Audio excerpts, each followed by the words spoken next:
Hermanos, pueden tomar sus asientos. Efectivamente, la tumba vacía es el más alto himno de gloria y es el canto de victoria de los hijos de Dios. La iglesia dice, amados hermanos, amén. Así es. Vamos a inclinar nuestro rostro.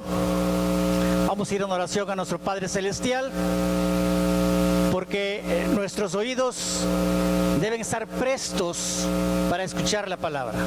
Inclinemos nuestro rostro. Bendito Padre Celestial, Creador, omnipotente, eterno, inmutable y justo. Te damos gracias, Señor, porque nos reúnes fraternalmente en torno a tu presencia para escuchar tu palabra. Que sea tu Santo Espíritu, Señor, el que nos enseñe todas las cosas que tú quieres que sepamos acerca de ti y de tu Hijo. Gracias, Padre, en el bendito nombre de tu Hijo Jesucristo. Amén y amén. Hay una profecía contenida en el capítulo 16 del Evangelio de Mateo. Y es una profecía que tiene que ver precisamente con la edificación de la iglesia. Y en esta mañana de domingo, cuando la creación canta la gloria de nuestro Padre Celestial, y cuando sus hijos venimos a adorarle, a glorificarle, a alabarle, a darle gracias por todo lo que ha hecho durante la semana, nuestros corazones, amados hermanos, se llenan precisamente de ese gozo. Escrito está, amados hermanos, que en el contexto de esta palabra que hoy les vamos a compartir, la iglesia tiene propósitos claros y definidos. Y esos propósitos surgen precisamente de la palabra de Dios. Vamos a ir analizando de una manera pausada cada uno de los versos, de los 7 versículos que acabamos de leer, y nos vamos a dar cuenta de cómo nuestro Padre Celestial nos brinda una catequesis o una enseñanza para que nosotros podamos comprender cuál es el papel que desempeñamos dentro de la iglesia. Dice su palabra: al llegar a la región de Cesarea de Filipo, estamos hablando de Jesús y sus discípulos. Vamos a hacer un alto porque es importante contextualizar. Es decir, tenemos que ir necesariamente al punto geográfico. De esta manera podemos nosotros ir situando la forma en la cual podemos nosotros entender el mensaje. Miren, amados hermanos, Cesarea de Filipo era una región, una ciudad multicultural, como lo es Acapulco. Y resulta que en Cesarea de Filipo había más de 7 templos paganos. Es decir, la ciudad era idólatra. Y en esos centros paganos, donde los templos olían a incienso y sacrificio, Jesús tiene que llevar a sus discípulos para mostrarles algo. Es decir, los va a confrontar. Cesarea de Filipo, aparte de los dioses cananeos que tenía también dioses griegos, y algo impresionante: había un templo dedicado a César. Un templo donde se adoraba a César, porque él se consideraba la viva representación de Júpiter y de Marte. Entonces, amados hermanos, viendo esa situación, inmediatamente nos preguntamos, pero ¿qué tenía que hacer Jesús con sus discípulos al norte de Palestina, cerca de la frontera de Siria, llevando a sus hermanos a ese lugar pagano, donde ni siquiera los doctores de la ley se atrevían a ir, so riesgo de contaminarse? Es una pregunta interesante. Cuando nosotros somos confrontados con el pecado, cuando nosotros somos confrontados con la idolatría, también nos dice el Señor, miren la región, miren su ciudad, miren los templos, ¿a quién se adora ahí? Jesucristo nos muestra la maldad, nos hace ver la presa fácil que somos del pecado, nos hace ver la idolatría, esa idolatría que ahoga, que asfixia, que sumerge a la humanidad en un pantano cenagoso de la cual muchas veces no se puede salir. Sin embargo, amados hermanos, Jesús va más allá. Dice la Escritura, Jesús preguntó a sus discípulos, ¿quién dice la gente que es el Hijo del Hombre? Muchas veces nos detenemos a pensar, bueno, ¿quién es Jesús para nosotros? ¿Qué es lo que piensa la humanidad acerca de la figura de Jesús? ¿Es un maestro? ¿Es un filósofo? ¿Tal vez sea un revolucionario social? ¿Qué dice la gente acerca de Jesucristo? Ellos dijeron, unos dicen que es Juan el Bautista. Juan el Bautista, que fue decapitado a causa de señalar los pecados. Otros dicen que fue Elías, que también señaló los pecados del rey. Otros dicen que Jeremías, el profeta que lloró en Jerusalén. La gente puede decir muchas cosas acerca de Jesucristo. Las personas tienen una idea acerca de Jesucristo. La pregunta fundamental, amados hermanos, es ¿qué piensas tú o qué pienso yo acerca de Jesucristo? Cristo, amados hermanos, es quien nos confronta. Cristo nos hace ver nuestra realidad. Cristo nos revela cuáles son nuestros yerros o cuáles son nuestras fallas. Nos hace ver el pecado en el cual estamos inmersos.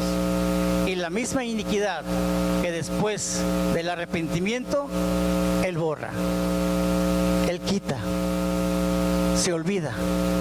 Lo maravilloso de la presencia del Señor en nuestras vidas es que independientemente de que nosotros sabemos que estamos actuando de manera negativa, Él nos hace ver precisamente cuál es el pecado en el que estamos inmersos. Viene el arrepentimiento, viene la contrición de corazón y entonces el Señor dice, ven a mis brazos, olvido tu pecado, te sostengo, te levanto, te hago parte importante del reino de los cielos. Amados hermanos, la iglesia empieza a ser edificada cuando reconoce su pecado. Dice la palabra de Dios en Apocalipsis 3:20, he aquí yo estoy a la puerta y llamo. Si alguno oye mi voz y abre la puerta, entraré a él y cenaré con él y él conmigo. Cuando leemos ese versículo, amados hermanos, nos estamos dando cuenta que Jesús está fuera de su iglesia. Y la pregunta es, ¿por qué Jesús está fuera de una iglesia? ¿Qué acaso no está dentro? ¿Qué acaso no nos está guiando? ¿Qué acaso no nos está mostrando en qué cosas estamos mal? Sí, sin embargo nos hace ver, nos confronta y nos pregunta, hey, ¿qué pasó? ¿Se han olvidado de mí? Yo estoy fuera. Abre tu corazón, abre tu mente, abre tu entendimiento, escúchame, ve, yo te amo. La iglesia empieza a ser edificada cuando reconoce realmente su pecado. Dice la Escritura, y Él les preguntó, ¿y ustedes quién dicen que soy? Seguramente los discípulos del Señor se quedaron sorprendidos. Habían andado con Él mucho tiempo. Habían sido testigos de sus milagros.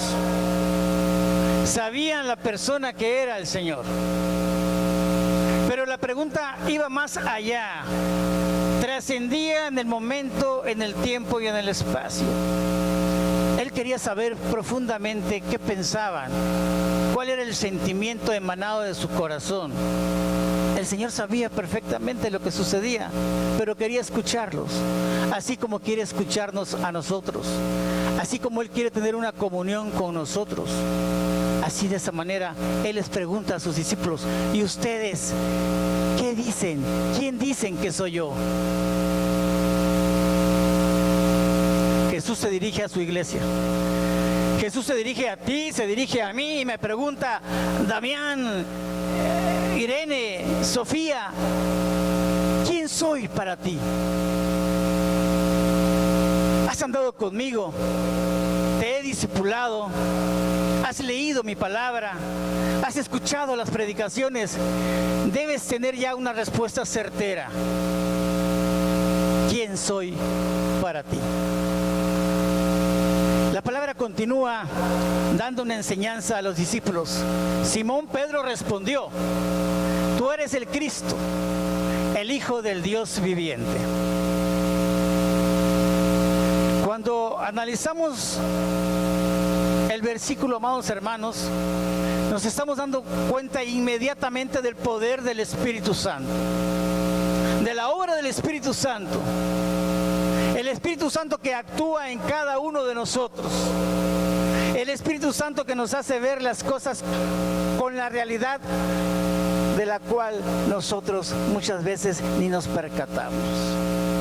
Y en ese momento no fue la voz humana, no fue la boca del hombre, no fue la intervención del hombre, sino directamente el Espíritu Santo en Pedro, quien le revela al Dios viviente. Por eso es trascendente la respuesta. Por eso trasciende la respuesta. Tú eres el Cristo, tú eres el Mesías, tú eres el libertador, tú eres aquel que esperamos, tú eres aquel que nos va a liberar de nuestras ataduras. Y todavía más, le dice: eres el Hijo del Dios viviente, en contraposición con los ídolos, que no ven, que no oyen, que no andan, que no hacen milagros. Tú eres realmente el Hijo del Dios viviente. ¿Qué quiere Jesús para mí? ¿Qué quiere ser Jesús para mí? Él quiere ser el Cristo. Él quiere ser verdaderamente mi libertador. Él quiere acercarse a mí y decirme: hey, aquí estoy, ya llegué, yo soy el que esperabas.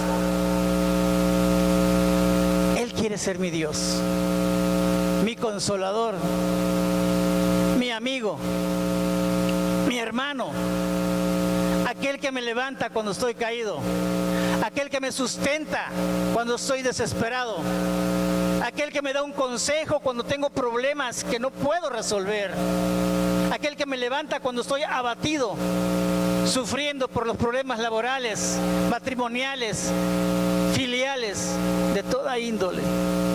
Él quiere ser mi Cristo y quiere ser mi Dios. La iglesia, amados hermanos, empieza a ser edificada cuando reconoce a Cristo como lo único que necesita y además tiene una relación íntima con Él. Si no tenemos esa relación, amados hermanos, si no entendemos la figura de Cristo, si no entendemos la obra salvadora de Cristo, si no nos damos cuenta que es el único que puede sostenernos y levantarnos, entonces, amados hermanos, algo está sucediendo en nuestras vidas. porque Cristo es el único que puede resolver nuestros problemas espirituales y darnos la fortaleza para soportar los problemas en nuestra vida cotidiana. Dice la palabra en Colosenses 2:7, arraigados y sobreedificados en Él y confirmados en la fe, así como habéis sido enseñados, abundando en acciones de gracias. Nos vaya bien, nos vaya mal, siempre dar gracias a Dios. Nos va bien, alabado sea el nombre del Señor. Nos va mal, confiar en la providencia y que Él nos sostiene, que Él nos consuela, que Él está con nosotros. Solamente quiere que creamos, que confiemos, que le amemos, porque Él nos ama grandemente. Tenemos problemas, muchos, pero venimos con gozo, venimos con alegría. Venimos a adorar al Rey, venimos a darle la gloria al Rey, cargados, sí, con nuestros pesares, pero sabedores de que es Cristo el que puede levantarnos, el que puede ayudarnos y el que puede consolarnos. Dice su palabra, entonces Jesús le dijo, bienaventurado eres Simón, hijo de Jonás, porque no te lo reveló ningún mortal, sino mi Padre que está en los cielos. Jesucristo, iglesia, es nuestro Señor y Salvador, digno de toda alabanza, de toda adoración, de toda gloria. No hay nada ni nadie más grande que Él. Tus problemas son grandes, sí. Tus sufrimientos son enormes, sí. Pero el Señor es más grande que tus problemas. El Señor es más grande que tus sufrimientos. Y el Señor tiene un propósito para tu vida. Por eso estamos aquí. Y los que somos sus hijos entendemos claramente el mensaje. Y quienes nos visitan tienen la oportunidad ahora de conocer la palabra de Dios y saber que Él les ama por sobre todas las cosas. La iglesia, amados hermanos, empieza también a ser edificada cuando conoce los propósitos de Dios para ella y sobre todo los sigue. Cuando estás en el discipulado, cuando estás escuchando la predicación de la palabra, cuando estás leyendo la Biblia, estás conociendo cada uno de los propósitos de Dios. Cuando un hermano se acerca y te comparte la palabra, estás conociendo los propósitos de Dios. Y Dios quiere que tengan aplicación práctica en tu vida, que no queden guardados, que no queden en la memoria o queden simplemente en el corazón, sino que los pongas por obra. Porque los propósitos de Dios para tu vida son de vida plena, de vida abundante y de vida eterna. La palabra, amado hermano, es la única fuente para conocer sus propósitos. Inerrante, infalible y suficiente. La única regla, la única norma de conducta de los hijos de Dios. No hay fallo en ella. Vas a encontrar consuelo, vas a encontrar consejo, vas a encontrar paz y sobre todo vas a entender que los propósitos de Dios son plenos, son abundantes. La edificación de la iglesia también tiene que ver con propósitos para los ministerios. Sabemos perfectamente que existe la proclamación, la educación, el servicio, la comunión y la adoración. En cada uno de los ministerios deben estar presentes esos propósitos.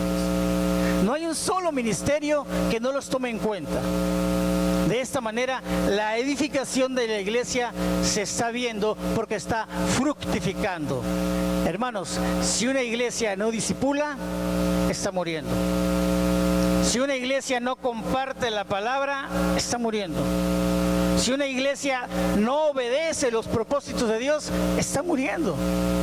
Algo está pasando. Se está alejando de Dios. Y lejos de Dios, apartados de Dios, no podemos nosotros vivir. Dice dice la palabra, y yo les digo que tú eres Pedro, y sobre esta roca edificaré mi iglesia, y las puertas del Hades no podrán vencerla. Cuando analizamos el versículo, amados hermanos, nos damos cuenta de situaciones muy importantes. Somos una obra en construcción. Somos una obra en construcción. Estamos caminando por una vía que se llama santificación. Vamos a ser tentados muchas veces, sí. ¿Podemos caer en pecado? Claro, también. Porque somos una obra en construcción. El mensaje de la palabra es claro, pero hay un gran arquitecto y es Cristo. Entonces la obra de edificación o de construcción en nosotros tiene trazos perfectos, tiene planos perfectos. Hay un orden establecido de manera perfecta. La obra tendrá que ser concluida. Hay una amenaza, ciertamente hay una amenaza a las puertas del Hades, pero las puertas del Hades, dice la palabra de Dios, que no podrán vencerla. Podrá haber problemas dentro de la iglesia, como los hay dentro del hogar. Podrá haber problemas dentro de la iglesia, como los hay en el ámbito laboral. Pero las puertas del Hades no podrán vencerlas, porque en Cristo la iglesia es más que vencedora. Amados hermanos, la edificación de la iglesia depende solo de Cristo, de nadie más, porque es un edificio en obra. Hay un gran arquitecto, hay un fundamento que es Él, hay un peligro implícito que podemos vencer, pero hay una seguridad confirmada, siempre prevalecerá. Es la iglesia entonces quien debe llevar la luz del Evangelio para vencer las tinieblas. Esa es la encomienda, ese es nuestro trabajo, compartir la palabra, salir de los muros, hablar de las promesas de Jesucristo, hablar del gozo de Jesucristo, hablar del plan de salvación de Jesucristo. La luz en las tinieblas resplandece y las tinieblas no prevalecieron contra ella. Así lo dice la palabra. Una relación de comunión o una relación íntima con Jesucristo. Esa es la verdadera iglesia. Dice la palabra en Mateo 16:19. A ti te daré las llaves del reino de los cielos. Todo lo que ates en la tierra será atado en los cielos, y todo lo que desates en la tierra será desatado en los cielos. Este versículo tiene una enseñanza muy hermosa, hermanos. Las llaves del reino de los cielos es el Evangelio del Señor. Cuando compartimos el Evangelio, cuando hablamos de las buenas nuevas de salvación, estamos abriendo para la persona que escucha el reino de los cielos, porque el Evangelio es Cristo mismo. Luego entonces, la puerta de entrada al reino de los cielos es Jesucristo nuestro Señor. A Pedro, amados hermanos, no se le confiaron autoridad alguna. No tiene autoridad especial. No está por encima de sus demás hermanos. No. Así como tú y yo no tenemos autoridad sobre los demás hermanos en el contexto espiritual, sino solamente en el contexto de la edificación, del discipulado, de la enseñanza, para que conozca los propósitos de Dios. Él, al igual que tú, al igual que yo, somos siervos y consiervos en la obra del Señor. Las llaves del reino es el Evangelio y la puerta de entrada es Cristo. Dice el Señor: yo soy la puerta, el que por mí entrare será salvo, y entrará y saldrá y hallará pastos nuevos. Él nos pastorea, Él nos alimenta, Él nos enseña, Él nos reconforta, Él nos guía y Él nos lleva hacia prados siempre verdes. La unción del Señor es siempre fresca. La iglesia, amados hermanos, es edificada cuando se pone de acuerdo. Dice el Salmo 133, mirad cuán bueno y cuán delicioso es que los hermanos habiten igualmente en uno. Es como el buen óleo sobre la cabeza, el cual desciende sobre la barba de Aarón, y baja hasta el borde de sus vestiduras, como el rocío de Hermón que desciende sobre los montes de Sión, porque allí envía Jehová bendición y vida eterna. Amados hermanos, la iglesia del Señor es edificada siempre y para siempre en su palabra, porque el constructor es Jesucristo. Amén. Vamos a orar, hermanos. Bendito Padre Celestial,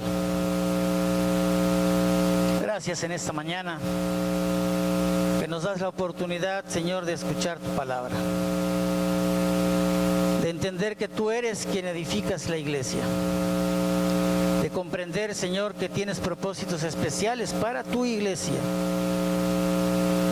que estamos en ella, Señor, como siervos tuyos, atentos a escuchar tu palabra y a hacer lo que nos corresponde, entendiendo que cada uno de los ministerios tiene un propósito precisamente para la edificación del pueblo de Dios.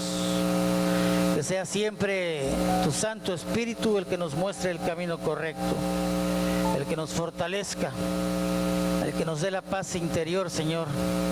Todo ello, Padre Santo, para la edificación del cuerpo de Cristo, que es tu amada iglesia. Gracias, Señor, en el nombre de Cristo Jesús. Amén y amén.